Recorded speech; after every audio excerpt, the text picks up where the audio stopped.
আসসালামু আলাইকুম সবাইকে, welcome to my new channel Laboni's dream. এটি আমার একটি নতুন চ্যানেল, সবাই আমার পাশে থাকবেন, সাপোর্ট করবেন। আসলে সকালবেলা ঘুম থেকে উঠে আমি আমার ভিডিওটি শুরু করলাম। আর এটা আমার একদম এই চ্যানেলের নতুন একটি ভিডিও, আশা করি সবাই দেখবেন। ভুল ত্রুটি থাকলে সবাই ধরিয়ে দিবেন কমেন্টস করে।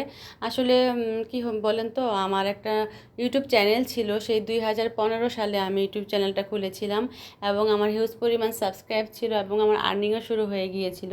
তো মাঝখানে হঠাৎ করে আমার চ্যানেলটা কী যেন হলো, একদম চ্যানেলটা হারিয়ে গেছে, আর খুঁজেই পেলাম না। তো অনেক মন খারাপ হয়ে গিয়েছিল, অনেক মানে কষ্ট পেয়েছিলাম। কষ্ট পেয়ে আমি আবার ফেসবুক পেজ ওপেন করেছিলাম। ওখানেও আমার মাশাআল্লাহ ভালোই ফলোয়ার আছে, ফ্যান ফলোয়ার আছে, ওখান থেকেও আমি আর্নিং করতেছি। কিন্তু ওখানে আমি আমার মানে সেই মজাটা পাচ্ছি না যেটা আমি ইউটিউবে পেতাম। তো সেজন্য আমি আবার নতুন করে সিদ্ধান্ত নিলাম, আমি ইউটিউব চ্যানেলেই কাজ করব, ইউটিউব চ্যানেলই খুলব।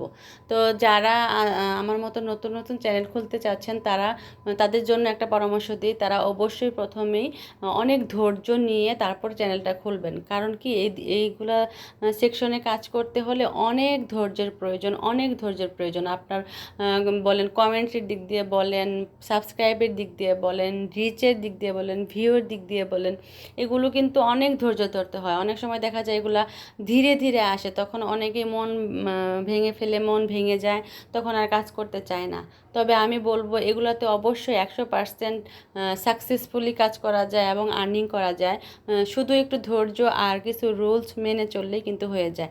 তো এগুলোর ক্ষেত্রে কিন্তু অনেক রুলস আছে, আপনারা অবশ্যই আগে রুলসগুলো দেখে তারপর চ্যানেল খুলে তারপর কাজ শুরু করবেন। আমিও কিন্তু চ্যানেল খোলার আগে সব রুলস জেনে তারপর চ্যানেলটা খুলেছিলাম। আর অবশ্যই একদিনে তো সব রুলস জানা যায় না, আমি বিভিন্ন রকমের মানুষের ভিডিও দেখতাম, ভিডিও দেখে দেখে একটা আইডিয়া নিয়েছি। আর আপনারা অবশ্যই অন্যের ভিডিও বেশি বেশি দেখবেন, তাদের ভিডিও দেখে আইডিয়া নিয়ে কাজ শুরু করবেন। আর এই দিক দিয়ে সকালবেলা আমার বুয়া চলে এসেছে, বুয়া এসে মাজা ঘষা করতেছে, আর আমি আমার এই যে ডাইনিং, তারপরে চুলার পাড়, এগুলো ক্লিন করে নিতেছি। যদিও রাত্রের বেলা আমি এগুলো ক্লিন করে রাখি, তারপরেও আবার রান্না করার আগে সকালবেলা ক্লিন করে নিই। বুয়া যেহেতু শুধু মাজা ঘষা মোছামাছি করে, আর এই ক্লিনগুলো আমার নিজের হাতেই করতে হয়, এগুলাই করি আমি।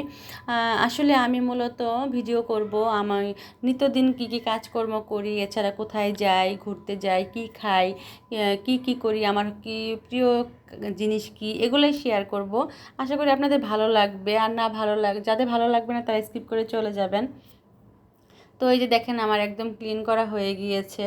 আসলে আমি অনেক কষ্ট নিয়ে কথাগুলো বলতেছি, যেহেতু আমার এত বড় একটা চ্যানেল ছিল, সেই চ্যানেলটাই নাই। তো তারপর আমি ধৈর্য হারা হয়নি, আমি ধৈর্য নিয়ে আবার কাজ শুরু করে দিলাম।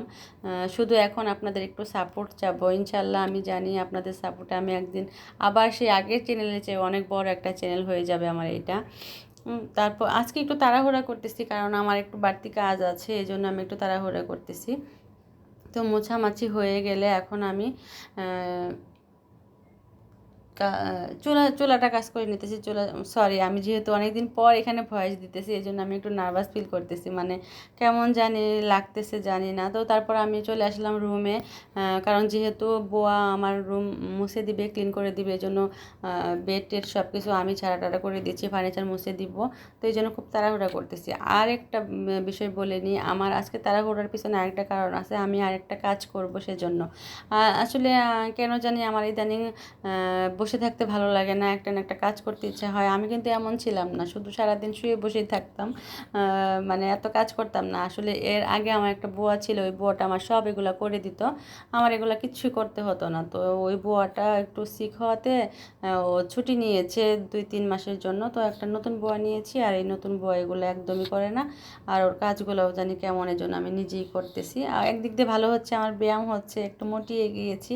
তো কাজ করলে অবশ্যই আমার শরীর ও স্বাস্থ্য ভালো থাকবে।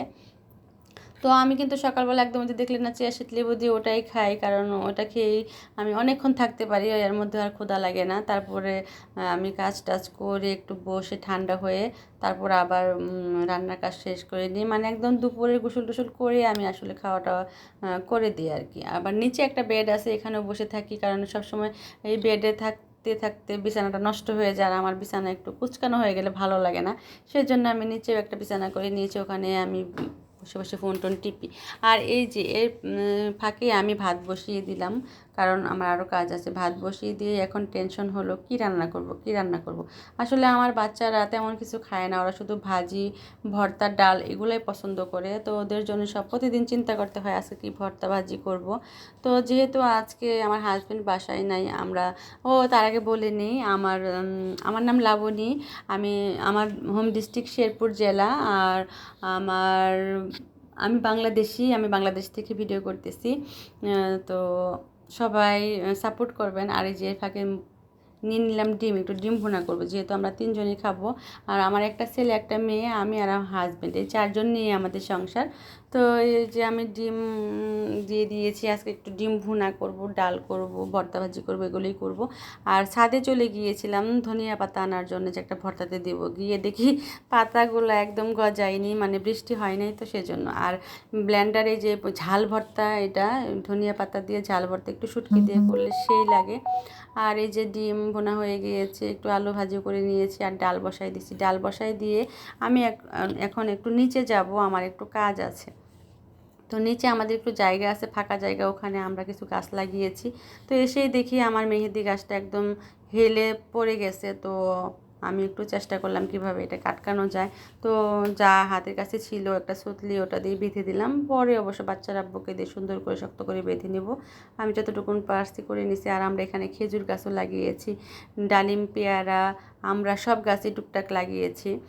তো এগুলো একটু দেখে নিলাম। মাশাআল্লাহ, আমার খেজুর গাছটা অনেক সুন্দর হয়ে গেছে। আর আমি এখানে মূলত আসছি মাটি নিতে, গোবর মাটি নিতে। এখানে কিছু গোবর মাটি আছে।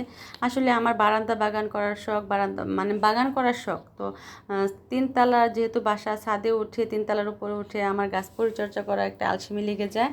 আবার ধরেন যে নিচে করব সেরকমও ব্যবস্থা নেই। তো আমার ইচ্ছা হলো বারান্দা বাগান করা। তো বারান্দায় আগে থেকে কিছু গাছ ছিল, তো সেই গাছের গোড়াতে একটু মাটিগুলা দিয়ে দিলাম। কারণ আর বাড়তি মাটিগুলো রেখে দিব, আমি সন্ধ্যার দিকে গাছগুলো লাগাবো। যেহেতু এগুলো আগের গাছ ছিল, তো একটু মাটি দিয়ে সুন্দর করে দিলাম আর কি। আর বাকিগুলো রেখে দিব সন্ধ্যার দিকে। গাছ লাগালে নাকি গাছ ভালো হয়, সেজন্য ওই টাইমে আমি গাছ লাগাবো আসলে। তো ভিডিওটা একটু লং হয়ে গেছে, কারণ আমি অনেক কথা বলতেছি, বোরিং লাগতেছে হয়তো, বা এরপর থেকে আর এরকম লাগবে না, যেহেতু আজকে ফার্স্ট ব্লগ, সবই বলতে হচ্ছে। আর এর ফাঁকে এখন একটু চা খেয়ে নিচ্ছি, মানে এমন চা খাইতে ইচ্ছা করতেছে। তো চাটা খাওয়ার পর এই যে আমি আমার ঘরে একটা মানি প্ল্যান্টের গাছ করেছি, ওখানে আপনাদেরকে দেখাচ্ছি। দেখেন, আপনারাও চাইলে এভাবে বেডরুমে জানালায় একটা মানি প্ল্যান্ট লাগাইতে পারেন, ভালো লাগবে, বেডে শুয়ে শুয়েও দেখতেও ভালো লাগবে। তো চা খেলাম আর দেখলাম, আমি আবার সুতা দিয়ে সুন্দর করে শক্ত করে এটাকে বেঁধে দিয়েছি।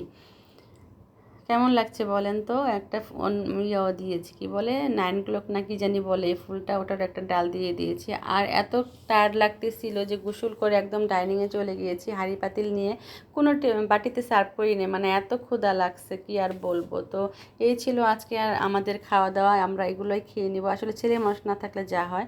তো এখন সন্ধ্যার দিকে আমি এই যে গাছগুলো লাগিয়ে নিচ্ছি। এরপর আমি নেক্সট ভিডিওতে দেখাবো যে আমার বারান্দা বাগানটা কেমন ছিল।